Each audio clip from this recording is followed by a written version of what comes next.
श्री शिवाय नमस्तुभ्यम। हर हर महादेव। आप सभी भक्तों को बुध प्रदोष की हार्दिक शुभकामनाएं। भगवान शिव आप सभी भक्तों की सभी मनोकामना को पूर्ण करे, यही हमारी महादेव से प्रार्थना है। भक्तों, प्रत्येक माह कृष्ण पक्ष और शुक्ल पक्ष की त्रयोदशी तिथि को प्रदोष व्रत मनाया जाता है। इस शुभ अवसर पर भगवान शिव शक्ति की पूजा की जाती है, साथ ही उनके निमित्त व्रत भी रखा जाता है। प्रदोष व्रत का फल दिन का अनुसार प्राप्त होता है। भक्तों, सावन की दूसरी प्रदोष व्रत 6 अगस्त दिन बुधवार को पड़ रहा है, इसलिए बुधवार को पड़ने के चलते यह बुध प्रदोष व्रत कहलाता है। इसी प्रकार दिन अनुसार प्रदोष व्रत का नाम दिया जाता है। बुध प्रदोष करने से मनचाही मुराद पूरी होती है। तो वैदिक पंचांग के अनुसार सावन माह के शुक्ल पक्ष की त्रयोदशी तिथि की शुरुआत 6 अगस्त को दोपहर 2:08 पर होगी। वहीं 7 अगस्त को दोपहर 2:27 पर त्रयोदशी तिथि समाप्त होगी। त्रयोदशी तिथि पर संध्या काल में भगवान शिव की पूजा की जाती है। इसके लिए 6 अगस्त को सावन महीने का अंतिम प्रदोष व्रत मनाया जाएगा। भक्तों, आपको बता दूं कि श्रावण शुक्ल पक्ष की त्रयोदशी तिथि पर शिववास योग का निर्माण हो रहा है। इस शुभ योग में भगवान शिव का अभिषेक करने से साधक पर शिव शक्ति की कृपा बरसेगी। उनकी कृपा से साधक को मनोवांछित फल की प्राप्ति होगी, साथ ही जीवन में व्याप्त हर परेशानी दूर हो जाती है। इस दिन सूर्योदय सुबह 5:45 पर है। सूर्यास्त शाम 7:08 पर। ब्रह्म मुहूर्त सुबह 4:20 से 5:03 तक। विजय मुहूर्त दोपहर 2:41 से 3:34 तक। गोधूली मुहूर्त शाम 7:08 से 7:30 तक। निशीता मुहूर्त रात 12:06 से 12:48 तक। भक्तों, बुध प्रदोष व्रत करने से भगवान शिव और माता पार्वती की कृपा प्राप्त होती है, जिससे सुख समृद्धि और बुद्धि का विकास होता है। इसके साथ ही यह व्रत करियर और कारोबार में सफलता दिलाती है। इस व्रत को करने से और कथा सुनने से सभी मनोकामनाएं पूरी होती है। भक्तों, बुध प्रदोष व्रत के दिन फलहार करें या जलहार पर उपवास रखें। आप अपनी सुविधा के अनुसार व्रत रखें, क्योंकि भगवान तो भावना के भूखे हैं। भक्तों, शाम के वक्त प्रदोष काल में श्वेत वस्त्र धारण करके शिव जी की उपासना करें। महादेव को हरी वस्तुएं जैसे कि बेलपत्र, भांग, धतूरा अर्पित करें। शिव जी और पार्वती जी के मंत्रों का जाप करें। मंत्र होंगे ओम उमा महेश्वर रंभाए नमः, ओम गौरी शंकराय। भक्तों, बुध प्रदोष पर फल और जल पर ही उपवास रखना चाहिए। इस दिन अन्न खाने से बचें। शिव जी के साथ पार्वती जी का भी पूजन करें। शिव जी को केतकी केवड़ा अर्पित ना करें। शिवलिंग पर सिंदूर, चंदन आदि अर्पित न करें। अगर उपवास ना रखें तो स्वास्तिक आहार ही ग्रहण करें। इस दिन ब्रह्मचार्य का पालन करें। घर में व्रत ना रखने वाले को भी स्वास्तिक भोजन का ही सेवन करना चाहिए। तो आइए श्रवण करते हैं बुध प्रदोष व्रत संपूर्ण कथा। जय भोलेनाथ। बहुत पुरानी बात है। एक पुरुष का नया नया विवाह हुआ था। वह गौने के बाद पत्नी को लेने अपने ससुराल पहुंचा और उसने सास से कहा कि वह बुधवार के दिन ही अपनी पत्नी को लेकर जाएगा। उस पुरुष के सास, ससुर, सालियों ने समझाया कि बुधवार को पति पत्नी को विदा कराकर ले जाना शुभ नहीं है, लेकिन वह पुरुष नहीं माना। विवश होकर सास ससुर ने अपने जमाई और पुत्री को भारी मन से विदा किया। पति पत्नी बैलगाड़ी में चले जा रहे थे। एक नगर के बाहर निकलते ही पत्नी को प्यास लगी। पति लोटा लेकर पत्नी के लिए पानी लेने गए। जब वह पानी लेकर लौटा तब उसने देखा कि उसकी पत्नी पराये व्यक्ति द्वारा लाए लोटे से पानी पीकर हंस हंस कर बात कर रही थी। वह पराया पुरुष उसी व्यक्ति के शकल सूरत वाला था। ऐसा देखकर वह व्यक्ति पराया व्यक्ति से आग बबूला होकर लड़ाई करने लगा। धीरे धीरे वहाँ काफ़ी भीड़ एकत्रित हो गई और सिपाही भी आ गए। सिपाही ने स्त्री से पूछा कि सच सच बताओ कि तुम्हारा पति इन दोनों में से कौन है। लेकिन वह स्त्री चुप रही, क्योंकि दोनों ही व्यक्ति हम शकल थे। बीच राह में अपनी पत्नी को लूटा देखकर वह व्यक्ति मन ही मन शंकर भगवान की प्रार्थना करने लगा, हे भगवान, मुझे और मेरी पत्नी को इस मुसीबत से बचा लो। मैंने अपनी पत्नी को बुधवार के दिन विदा कराकर जो अपराध किया है उसके लिए मुझे क्षमा कर दो। भविष्य में मैं ऐसी गलती कभी नहीं करूँगा। भगवान शिव उसकी प्रार्थना से भ्रमित हो गए और दूसरा व्यक्ति उसी समय कई अंतर ध्यान हो गया। इसके बाद वह अपनी पत्नी के साथ वह सही सलामत अपने नगर पहुंच गया। इसके बाद से दोनों पति पत्नी नियम पूर्वक बुधवार के दिन प्रदोष व्रत को करने लगे। सभी प्रेम से बोलिए उमापति शंकर की जय हो। एक नगर में एक ब्राह्मणी रहती थी। उसके पति का देहांत हो गया था। सारी ब्राह्मणी की कोई भी मददगार नहीं था, इसलिए प्रथा होते ही वह अपने छोटे से पुत्र के साथ भीख मांगने निकल पड़ती थी और भीख में जो भी लोग उसे देते थे उससे ही अपना और अपने पुत्र की पेट को पालती थी। एक दिन की बात है, जब ब्राह्मणी अपने घर से लौट रही थी तो उसे रास्ते में एक घायल लड़का मिला जो दर्द से छटपटा रहा था। ब्राह्मणी ने जब उसे देखा तो उसे दया आ गई और उसने दया बस उसे अपने घर ले आई। वह लड़का विदर्भ का राजकुमार था। ये बात ब्राह्मणी को पता नहीं थी।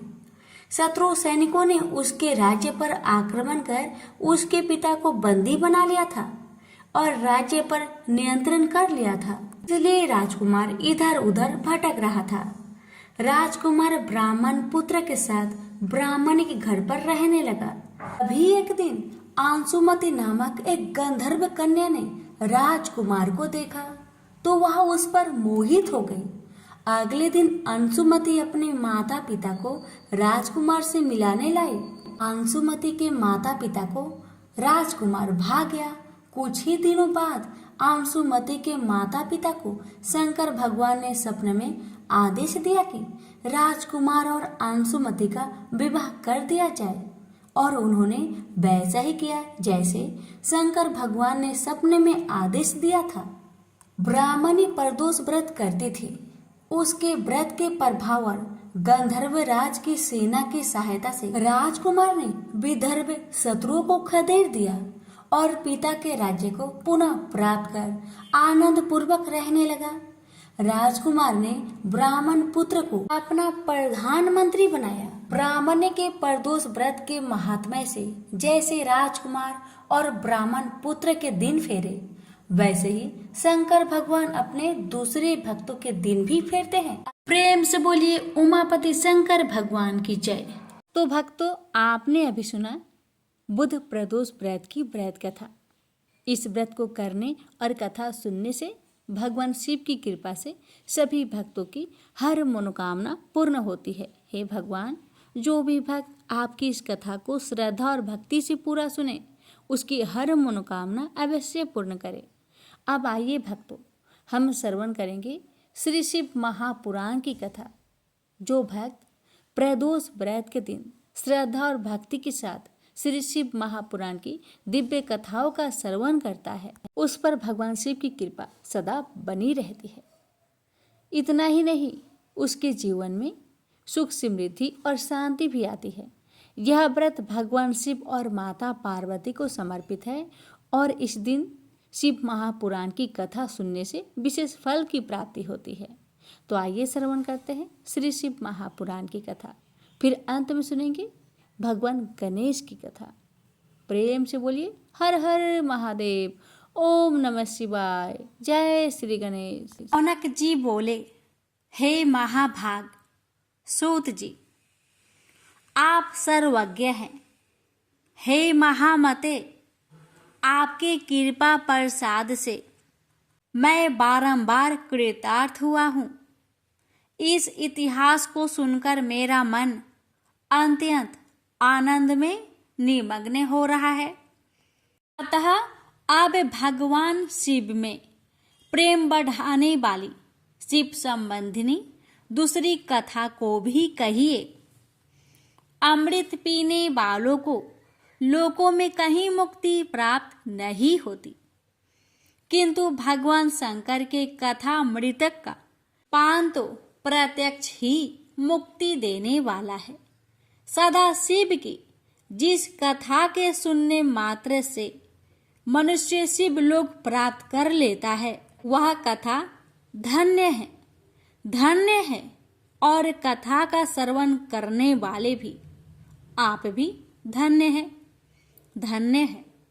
सूत जी बोले, हे शौनक, सुनिए, मैं आपके सामने गोपनीय कथा वस्तु का भी वर्णन करूंगा, क्योंकि आप शिव भक्तों में अग्रगण्य तथा वेद वेताओं में श्रेष्ठ हैं।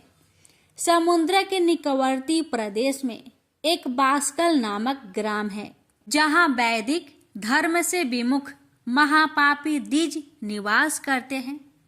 वे सब के सब बड़े दुष्ट हैं। उनका मन दूषित विषय भोगों में ही लगा रहता है। वे न तो देवताओं पर विश्वास करते हैं, न भाग्य पर। वे सभी कुटिल वृत्ति वाले हैं। किसानी करते और भांति भांति के घातक अस्त्र शस्त्र रखते हैं। वे पर स्त्री गमन करने वाले और खल है। ज्ञान, वैराग्य तथा सद्धर्म को बिल्कुल नहीं जानते हैं। वे सभी पशु बुद्धि वाले हैं और सदा दूषित बातों को सुनने में संलग्न रहते हैं। यहाँ के द्विज ऐसे हो, वहाँ के अन्य वर्णों के विषय में क्या कहा जाए।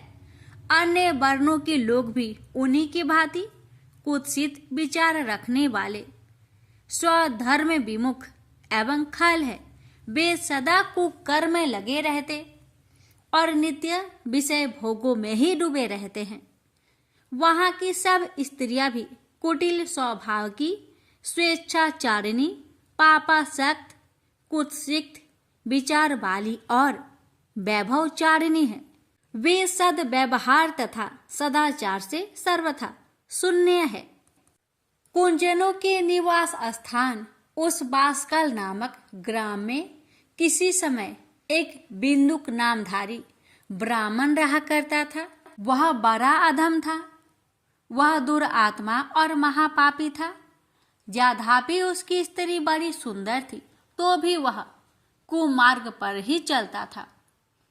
काम वासना से कुलसित चित वह वैश्यगामी था। उसकी पत्नी का नाम चंचूला था।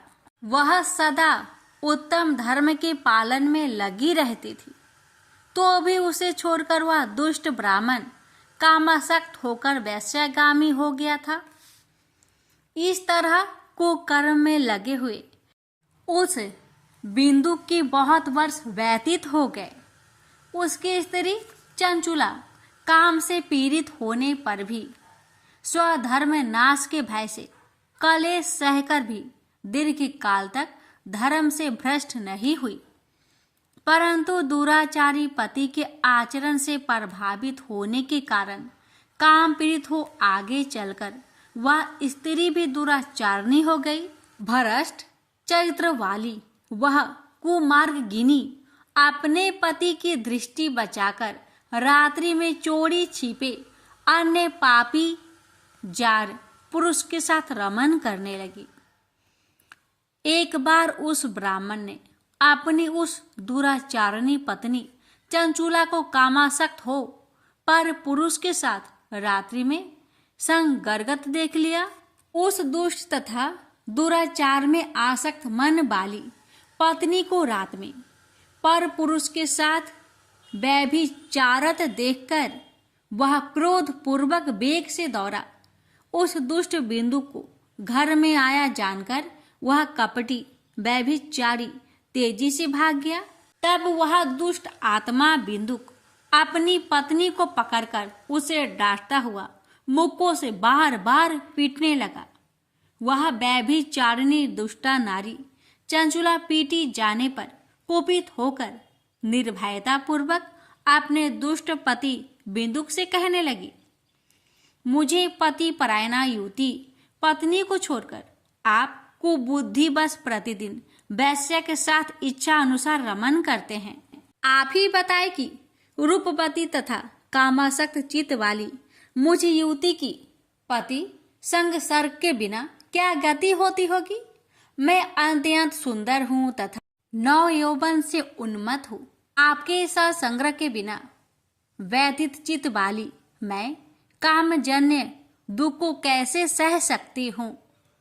उस स्त्री के इस प्रकार कहने पर वह मूर्ख बुद्धि, मूर्ख ब्राह्मण धम, स्वधर्म विमुख दुष्ट पापी बिंदु कहने लगा, काम से व्याकुलचित होकर तुमने यह सत्य ही कहा है। हे प्रिय, तुम भय त्याग दो और मैं जो तुमसे हित की बात कहता हूँ उसे सुनो। तुम निर्भय होकर नित्य पर पुरुष के साथ संसर्ग करो, उन्हें संतुष्ट करके उनसे धन खींचो। वह सारा धन वैश्य के प्रति आसक्त मन वाले मुझको दे दिया करो। इससे तुम्हारा और मेरा दोनों का ही स्वार्थ सिद्ध हो जाएगा। पति का यह वचन सुनकर उसकी पत्नी चंचुला प्रसन्न होकर उसकी कही बात मान ली।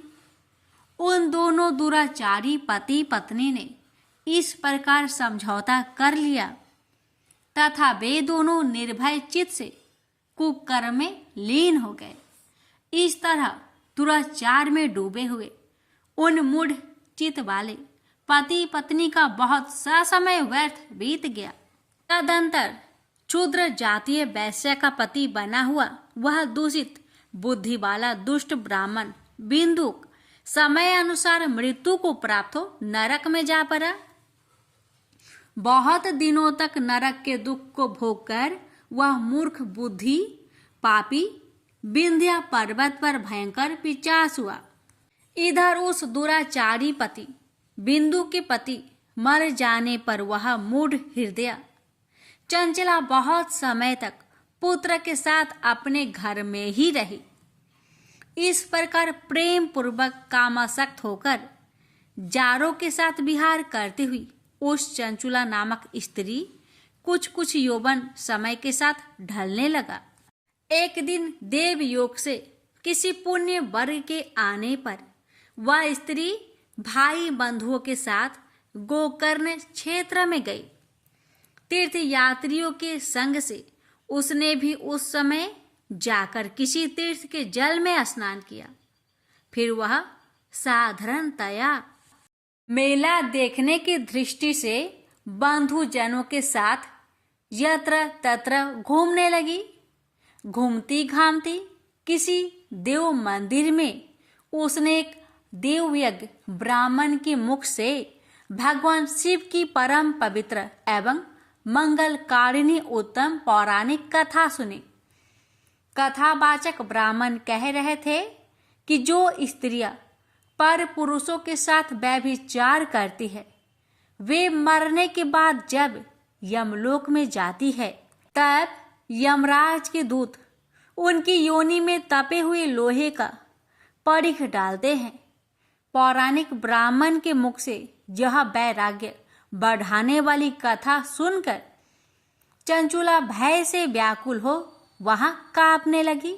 जब कथा समाप्त हुआ और लोग वहां से बाहर चले गए तब वह भयभीत नारी एकांत में शिव पुराण की कथा बाँचने वाले उन ब्राह्मण से कहने लगी, हे ब्राह्मण, मैं अपने धर्म को नहीं जानती थी, इसलिए मेरे द्वारा बड़ा दुराचार हुआ है।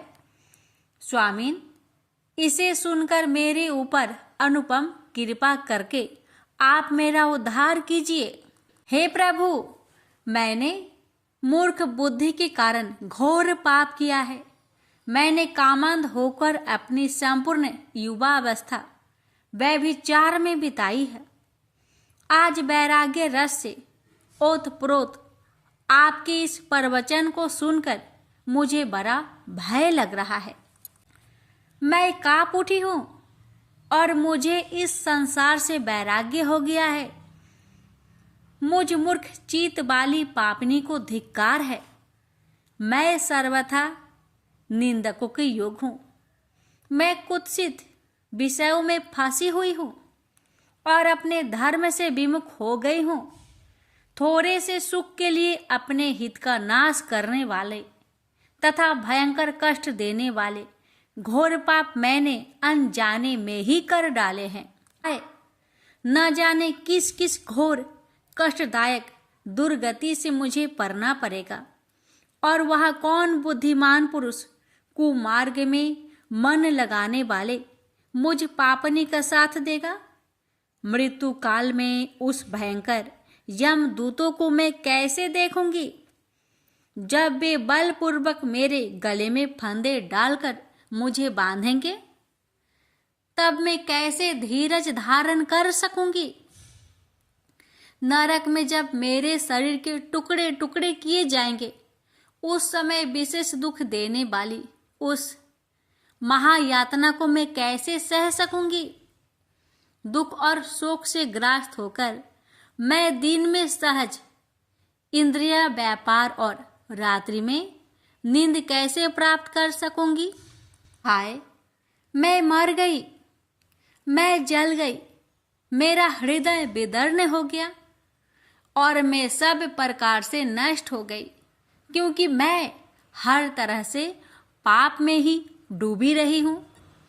हाय विधाता, मुझ पापिनी को आपने हठात ऐसी दुर्बुद्धि क्यों दे दी, जो सभी प्रकार का सुख देने वाले स्वधर्म से दूर कर देती है। हे द्विज, शूल से विधा हुआ व्यक्ति ऊंचे पर्वत शिखर से गिरने पर जैसा घोर कष्ट पाता है, उससे भी करोड़ गुना कष्ट मुझे है। सैकड़ों अश्वमेध करके अथवा सैकड़ों वर्षों तक गंगा स्नान करने पर भी मेरे घोर पाप की शुद्धि संभव नहीं दिखती। मैं क्या करूं, कहाँ जाऊं और किसका आश्रय लूं?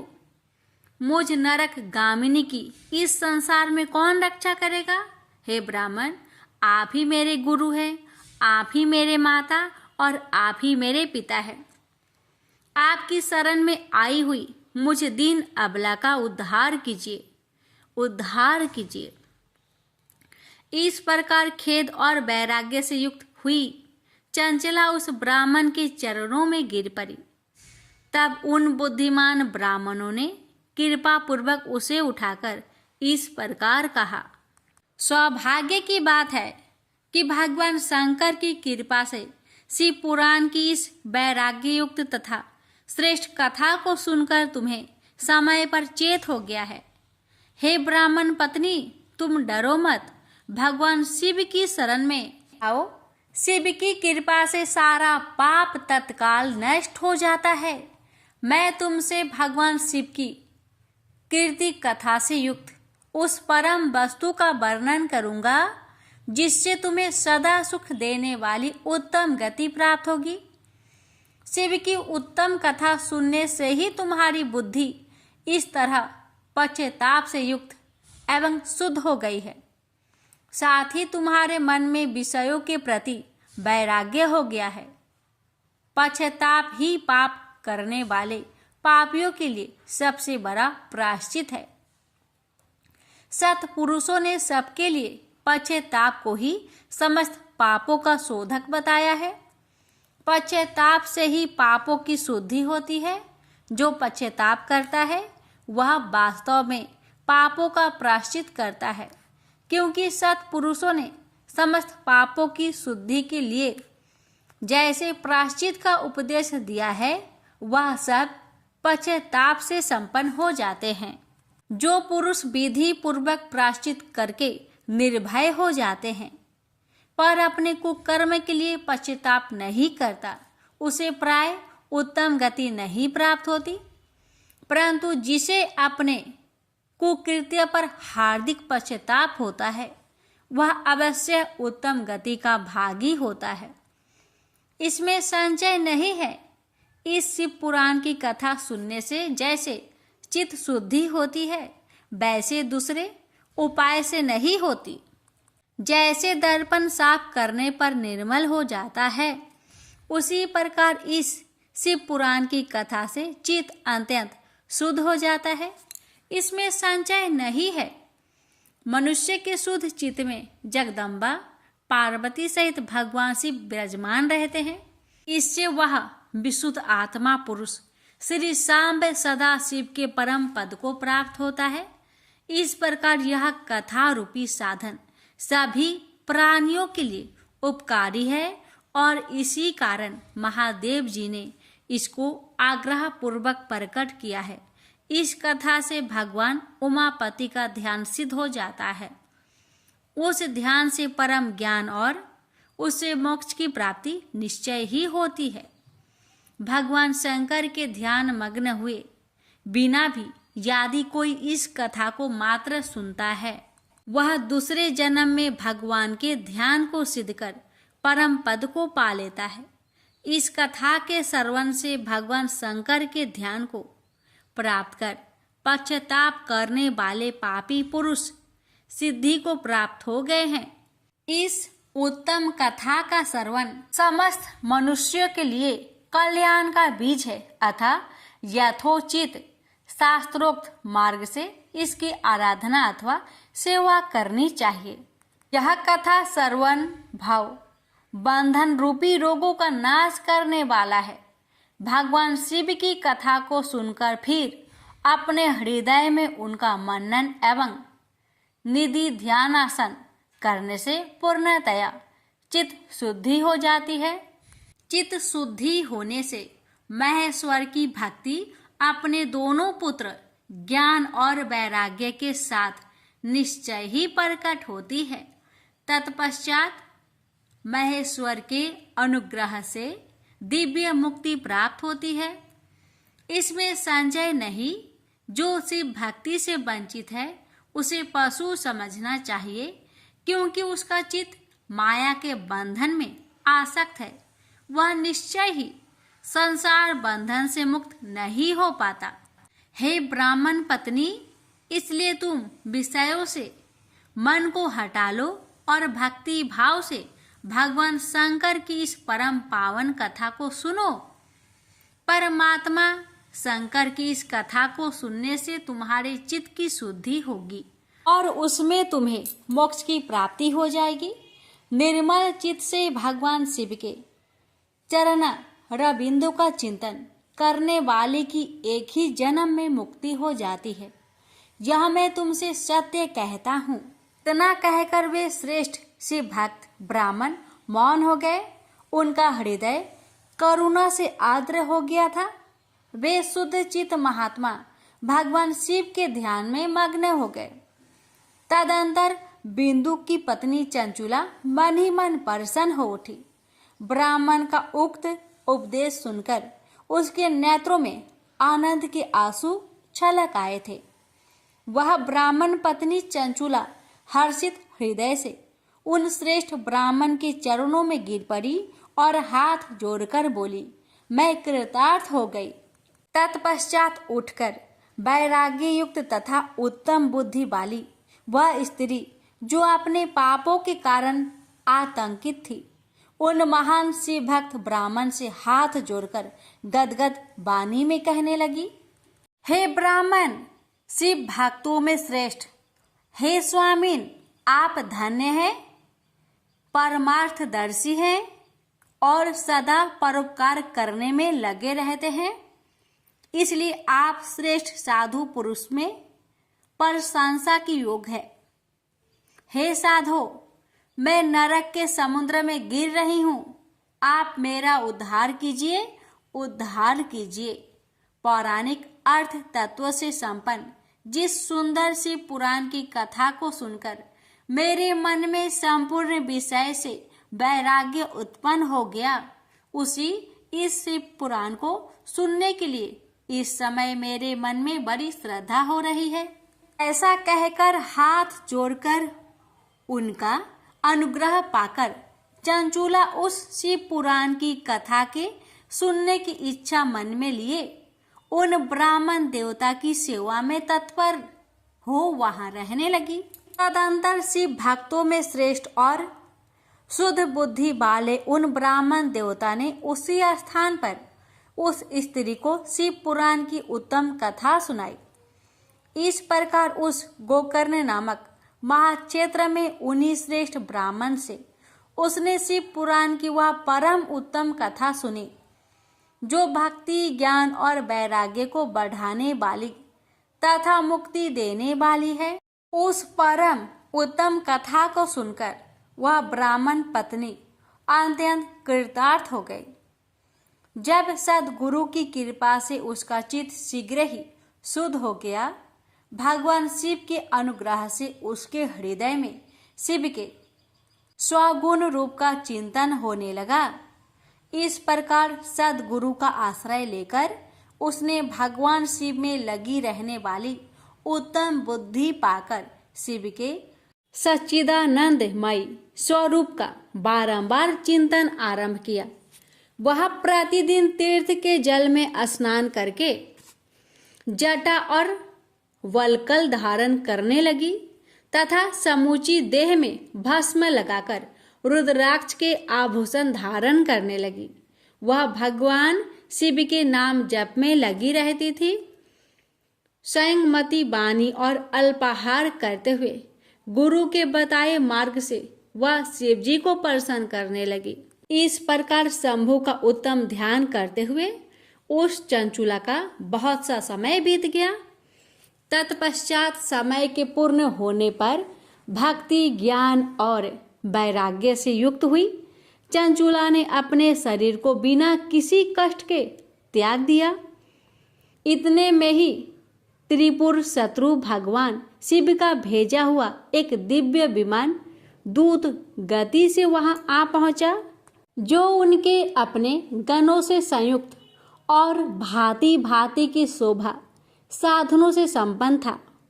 चंचुला उस विमान पर आरूढ़ हुई और भगवान शिव के श्रेष्ठ पार्षदों ने उसे तत्काल शिवपुरी में पहुंचा दिया।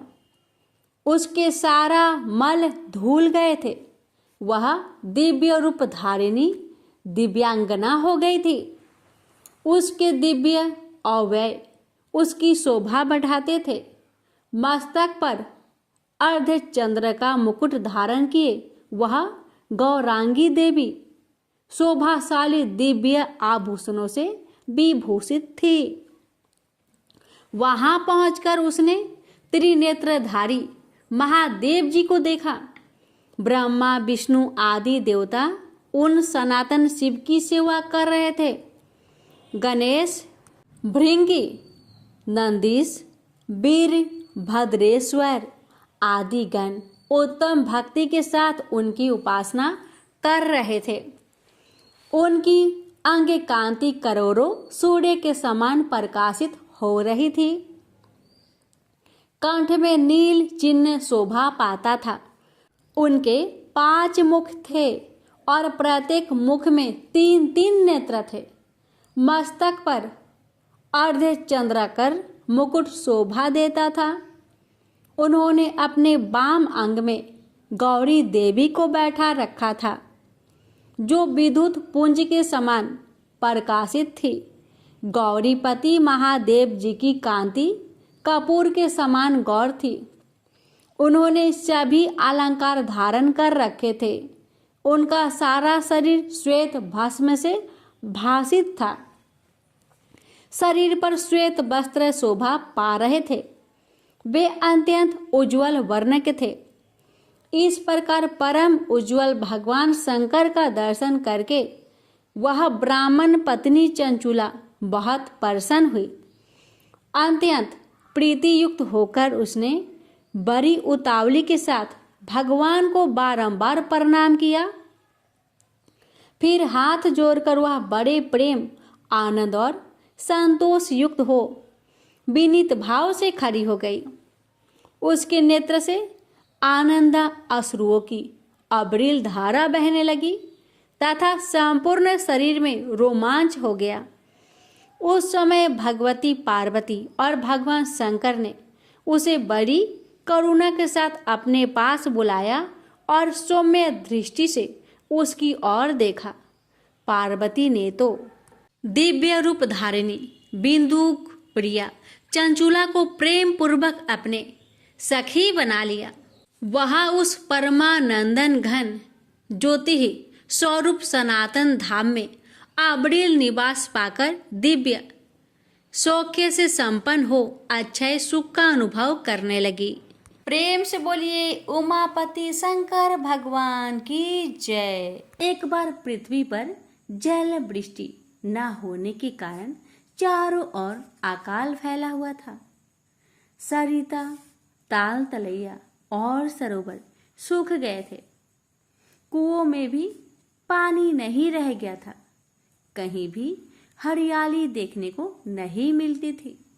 मनुष्य, पशु और पंछी जल के अभाव में तड़प रहे थे। पर महर्षि गौतम के आश्रम पर उस भीषण अकाल का नाम निशान भी नहीं था। आश्रम के आसपास घनी हरियाली तो थी ही, सरोवर में भी स्वच्छ जल लहराया करता था। जब चारों ओर जल का अभाव हो गया तो दूर दूर के पशु पंछी सरोवर के पास आकर रहने लगे और सरोवर के पानी को पीकर सुख से जीवन बिताने लगे। मनुष्य को भी जब उस सरोवर का पता चला तो झुंड के झुंड गौतम के पास पहुंचे और उनसे विनीत स्वर में बोले, ऋषिवर, हम सब पानी के बिना दुख पा रहे हैं। अनुमति दीजिए ताकि हम सब आपके सरोवर के जल का उपयोग कर सके। गौतम ने कहा, आश्रम आप सबका है, सरोवर भी आप सबका ही है। आप स्वतंत्रता पूर्वक सरोवर के जल का उपयोग कर सकते हैं। बस फिर क्या था, झुंड के झुंड लोग तरह तरह की सवारियों पर अपना सामान लादकर सरोवर के पास आकर बसने लगे। कुछ ही दिनों में सरोवर के आसपास चारों ओर अच्छा खासा नगर बस गया। सरोवर के जल से सबको नया जीवन मिलने लगा। सब गौतम के तप और त्याग की भूरी भूरी प्रशंसा करने लगे। पर मनुष्यों में कुछ ऐसे भी लोग थे जो दुष्ट प्रकृति के थे। उन्होंने जब जन जन के मुख से गौतम की प्रशंसा सुनी तो उनके कान में गौतम के प्रति ईर्ष्या अग्नि जल उठी। उन्हें गौतम की प्रशंसा नहीं सुहाई। वे कोई ऐसा उपाय सोचने लगे जिससे गौतम को नीचा दिखना पड़े। उनके इस प्रयत्न में कुछ ऋषि मुनि भी सम्मिलित हो गए। पर गौतम को नीचा दिखाना सरल काम नहीं था, क्योंकि वे बड़े निष्ठा से सदा मानव की भलाई में लगे रहते थे। जब दुष्ट स्वभाव के मनुष्यों का किसी तरह बस नहीं चला तो वे सब मिलकर गणपति की सेवा में उपस्थित हुए। सबने हाथ जोड़कर निवेदन किया, गणपति, ऋषि गौतम गर्व से फूलकर पथ भ्रष्ट हो रहे हैं। कोई ऐसा उपाय कीजिए जिससे उनका गर्व धूल में मिल जाए। गणपति ने कहा, आश्चर्य है, आप लोग गौतम के संबंध में मन में ऐसी धारणा रखते हैं। गौतम तो तप और त्याग की मूर्ति है। उन्होंने वरुण की उपासना करके उस स्वच्छ जल वाले सरोवर को प्राप्त किया। यदि आज वह सरोवर ना होता तो क्या आप लोग का जीवन सुरक्षित रह सकता था? पर उन दुष्ट मनुष्य के हृदय पर गणपति की बात का कुछ भी प्रभाव न पड़ा। वे अपनी बात पर अड़े रहे और प्रार्थना पूर्वक गणपति से आग्रह करते रहे। गणपति ने विवश होकर कहा, आप लोग नहीं मानते तो मैं कुछ करूंगा, लेकिन उससे आप लोग का ही अहित होगा। गणपति की बात सुनकर दुष्ट स्वभाव के सभी मनुष्य तुच्छ होकर अपने अपने घर को चले गए। एक दिन दोपहर के बाद गौतम अपने आश्रम की वाटिका में पुष्प के पौधे को सींच रहे थे। हठात एक दुबली पतली गाय वाटिका में घुसकर पौधे को खाने लगी। गौतम गाय को पकड़कर उसे अलग कर देना चाहते थे, पर जैसे ही उन्होंने गाय को हाथ लगाया, वह गाय गिर पड़ी और निष्प्राण हो गई। यह देख गौतम आश्चर्य में पड़ गए और गाय की ओर देखकर बोले, ओह, यह कैसा अनर्थ हो गया मुझसे। तभी गौतम के कानों में एक आवाज पड़ी, गौतम पापी है, गाय का हत्यारा है। गौतम ने पीछे मुड़कर देखा, बहुत से लोग खड़े थे। उनके साथ कुछ ऋषि मुनि भी थे। वे सम्मिलित स्वर में गौतम को पापी और हत्यारा घोषित कर रहे थे। चारों ओर गौतम की निंदा होने लगी। गौतम बहुत दुखी हुए। वे अपने पाप का प्रायश्चित करने के लिए हत्या को साथ लेकर आश्रम छोड़कर चले गए। दुष्ट स्वभाव के मनुष्य बहुत खुश हुए। उनका मनचाहा पूरा हो गया था। गौतम एक वन में गए। वन के वृक्षों को काटकर उन्होंने एक कुटी बनाई और वहां रहकर तप करने लगे। हत्या दिन रात उनकी सेवा में लगी रहती थी। तप करते हुए गौतम को बहुत दिन बीत गए। प्राय ऋषि मुनि भी वहां आया करते थे। उन्होंने गौतम से कहा, तब से गौ हत्या का पाप दूर नहीं होगा। यदि आप गौ हत्या के पाप से मुक्त होना चाहते हैं तो गंगा में स्नान कीजिए। पर गौतम गंगा में स्नान करे तो कैसे करे? गंगा तो वहां थी ही नहीं। गौतम गंगा को प्रकट करने के लिए भगवान शिव की आराधना करने लगे। गौतम के तप, त्याग और आराधना से भगवान शंकर प्रसन्न हुए। वे प्रकट होकर बोले, हे महामुने, मैं आपकी आराधना से प्रसन्न हूँ, बोलिए आपको क्या चाहिए। गौतम ने निवेदन किया, हे प्रभु, मुझे गौ हत्या का पाप लगा है, कृपा करके मुझे गंगा दीजिए। मैं गंगा में नहाकर पाप से मुक्त होना चाहता हूँ। भगवान शंकर मुस्कुराकर बोले, हे महामुने, आपको गौ हत्या का पाप नहीं लगा है। आपको छल का शिकार बनाया गया है। जिन्होंने आपके साथ साजिश रचा है उनका कभी भी कल्याण नहीं होगा। आप कोई और वर मांगे। गौतम ने कहा, हे प्रभु, जिन्होंने मेरे साथ छल किया है मैं तो उन्हें अपना परम हितैषी मानता हूँ।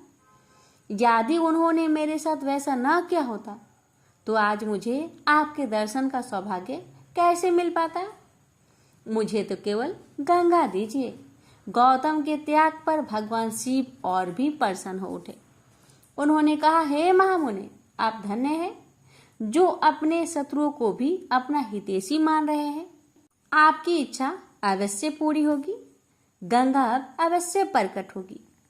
शिव के इस कथन पर गंगा जी प्रकट होकर बोली, मैं जल धारा के रूप में प्रकट होने के लिए तैयार हूँ, पर आपको भी मेरे साथ ही रहना पड़ेगा। शिव ने कहा, मैं बिना देवताओं के किसी जगह कैसे रह सकता हूँ। गौतम ने हाथ जोड़कर निवेदन किया, प्रभु, आप देवाधिदेव हैं। आप जहाँ रहेंगे देवता भी वहीं रहेंगे। गौतम के कथन पर शिव मुस्कुरा उठे। उनकी मुस्कुराहट के साथ ही साथ देवता वहां उपस्थित होने लगे। देवताओं ने कहा, हम अवश्य यहाँ रहेंगे, प्रकृति के रूप में निवास करेंगे, भांति भांति के फूल बनकर खिलेंगे, हरी हरी फसलों के रूप में लहराएंगे और हरी तमा के रूप में चारों ओर छा जाएंगे। देवताओं के कथन के साथ ही गंगा की जलधारा फूट उठी और हर हर ध्वनि के साथ लहराने लगी। उस जलधारा के प्रभाव से अकाल दूर हो गया, धरती तृप्त हो गई। गौतम के तप से प्रकट हुई उस जलधारा का नाम पड़ा गौतमी। कालांतर में गौतमी ही गोदावरी बन गई। प्रेम से बोलिए हर हर महादेव।